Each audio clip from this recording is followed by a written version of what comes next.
Thank you for joining me for the Daily Bread Bible Study. This is day 227 for Friday, August 14th, 2020, focusing on Jeremiah chapters 37 through 39. So we see some repetition of stories with Jeremiah, but we also get more clarity into what was exactly happening in previously discussed materials.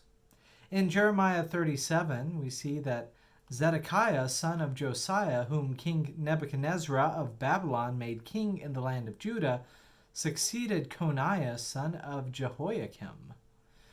Now, Coniah sounds a lot like Jeconiah, the king that was there. That's why I was having difficulty finding it in the lineage, because Coniah is just Jeconiah. In verse 7, it says, "Thus says the Lord, the God of Israel, this is what the two of you shall say to the king of Judah, who sent you to me to inquire of me. Pharaoh's army, which has set out to help you, is going to return to its own land, to Egypt. And the Chaldeans shall return and fight against the city, and they shall take it and burn it with fire.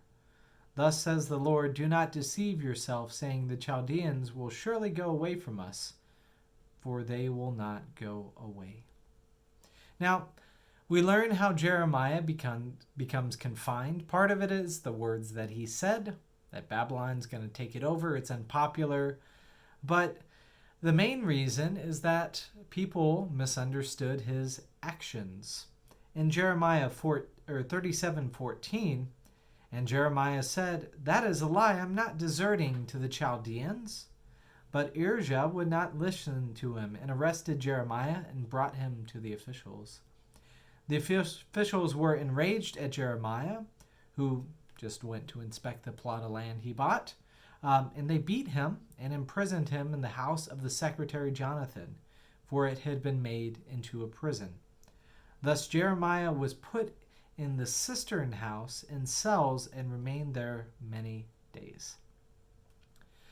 They did not treat Jeremiah while he was confined or imprisoned, not very well at all.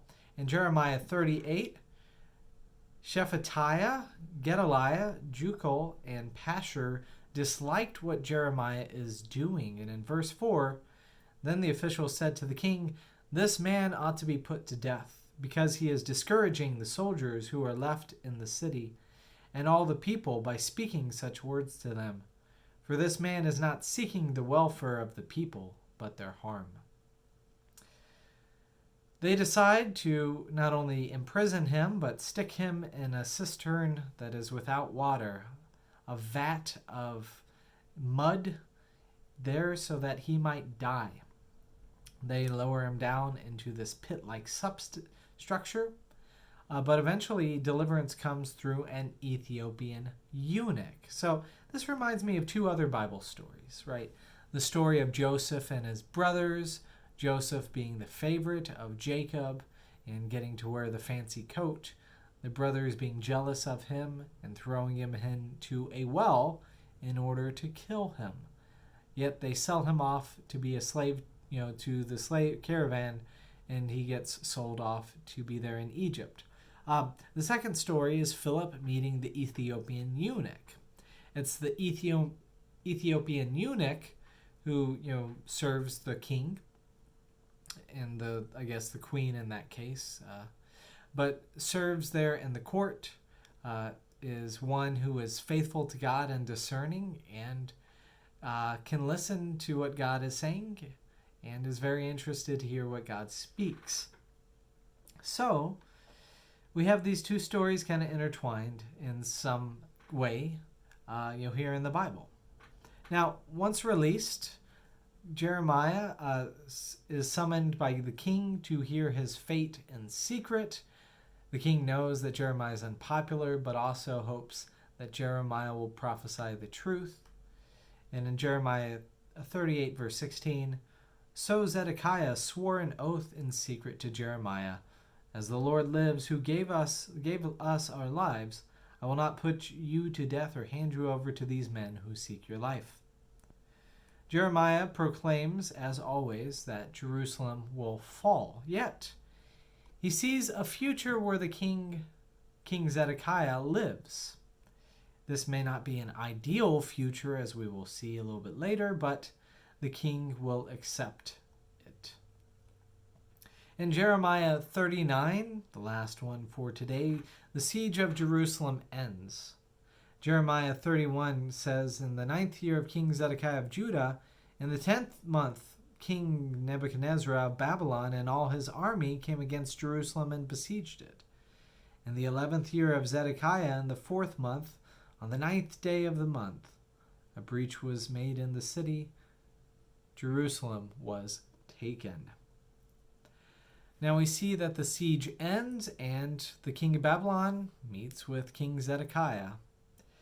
In Jeremiah 39, verse 6, the king of Babylon slaughtered the sons of Zedekiah at Riblah before his eyes. Also the king of Babylon slaughtered all the nobles of Judah.